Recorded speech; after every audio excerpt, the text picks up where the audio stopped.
breaking news. We begin with that breaking news. For nearly a month, machinists with Textron have been on strike. Now they have a new contract offer to consider. And that offer coming in just over an hour ago. Brandon Stitt live outside of Textron Aviation with some of the details in this offer. Brandon? Yeah, that's right, Mike, Rachel. That offer just coming in after both sides met in recent days. This is what Textron Aviation tells us that new contract offer includes. The company says that they are offering a wage increase of 31% during the 5-year contract term. The offer also includes a guaranteed $3,000 lump sum payment each year of that contract. There's also a longevity pay and caps on increases to annual health insurance premiums.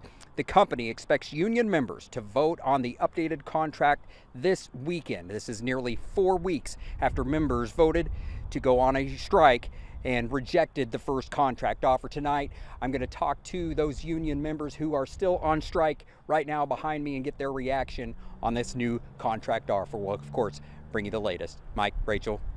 All right, Brandon, we'll check in with you later.